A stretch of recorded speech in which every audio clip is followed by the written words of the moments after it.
Dear students, in the series of lectures on operation research, we are studying integer programming problem. In my last lecture, I have given you Gomori method to solve IPP.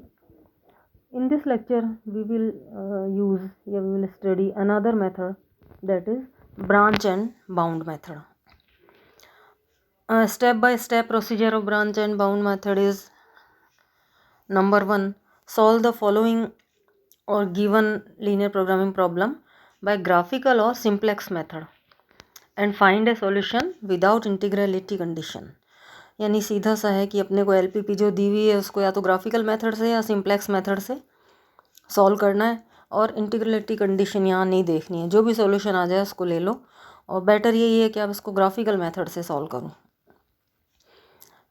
उसके बाद इस step में जो अपने को solution मिलता है, अगर वो इंटीग्रलिटी कंडीशन को सेटिस्फाई कर देता है तो ठीक है, ऑप्टिमलिटी कंडीशन तो अपन चेक ही कर रहे हैं।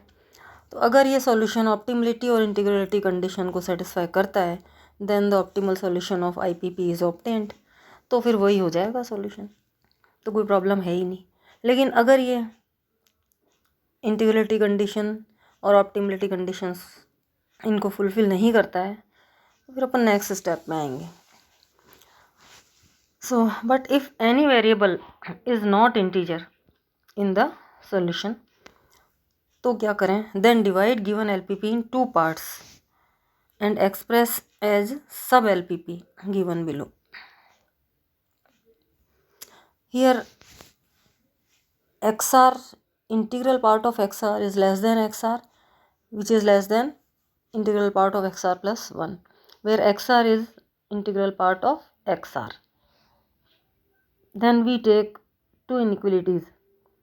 Number 1, XR less than equal to integral part XR, and number 2, XR is greater than integral part of XR plus 1.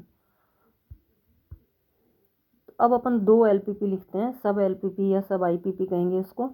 तो इन दोनों को अपन प्रॉब्लम में अलग अलग ऐड कर देंगे। तो अपन लिखते हैं सब LPP 1, तो गिवन प्रॉब्लम लिख लेंगे, साथ में पहली integrate inequality XR less than equal to integral value of XR। दूसरी में क्या लिखेंगे? गिवन प्रॉब्लम, उसके साथ ही एक कंडीशन और आ जाएगी, XR greater than equal to integral part of XR plus 1। तो अपने पास 2 LPP हो गई। अब इनका सॉल्यूशन निकालना है। We find a solution of sub LPP 1, सब LPP 2, देन देयर 3 पॉसिबिलिटीज। अब इनको सॉल्व करेंगे तो 3 केसेस हो सकते हैं। पहला ये है कि if in the optimal solution of both sub LPP variables are integer, then we select the solution which gives maximum value of objective function z।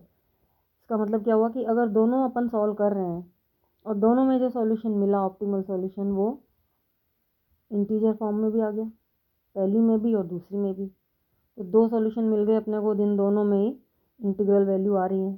तो क्या करना है कि उनमें से जो मैक्सिमम वैल्यू z की देता है, ऑब्जेक्टिव फंक्शन की देता है, वो अपना सॉल्यूशन हो जाएगा। ये तो पहला केस हुआ।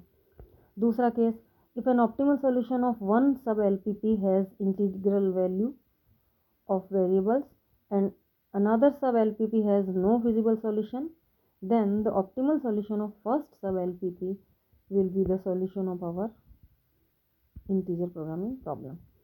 यानी एक सॉल्यूशन से अपना, एक सब LPP से अपना जो सॉल्यूशन निकल रहा है वो उसमें इंटीजर वैल्यू आ गई वेरिएबल्स की। दूसरे को जब अपन सॉल्व कर रहे हैं तो कोई फिजिबल सॉल्यूशन एग्जिस्ट नहीं करता है, तो इस केस में पहले वाला जो सॉल्यूशन है वही अपना मेन IPP का सॉल्यूशन हो जाएगा। ये सेकंड केस हुआ। अब थर्ड केस में क्या है? If a sub LPP have integer values of variables in its optimal solution and in another sub LPP there are non integral values of variables in optimal solution, then we divide second sub LPP in 2 sub LPP. We will repeat step second and third, and finally we get an integral optimal solution। तो इस step में क्या है कि अगर एक LPP on solve करा, उसमें इंटीग्रल वैल्यूज़ आ गई तो ठीक है। दूसरी सब LPP को सॉल्व करा, उसमें अभी भी नॉन इंटीग्रल वैल्यूज़ आ रही हैं, तो उसको क्या करेंगे अपन? सेकंड वाली को फिर ब्रेक कर लेंगे 2 में। अब उनमें चेक करेंगे क्या करना है। तो अब वापस अपन सेकंड और थर्ड स्टेप पे आ जाएंगे, और जब तक कि अपने को फाइनल इंटीग्रल रिजल्ट नहीं मिल जाता है इसको फॉलो करते रहेंगे, इसी तरह से रिपीट करते रहेंगे। तो ये अपन एक एग्जांपल लेंगे नेक्स्ट लेक्चर में, तो आप अच्छी तरह समझ पाएंगे। Thank you.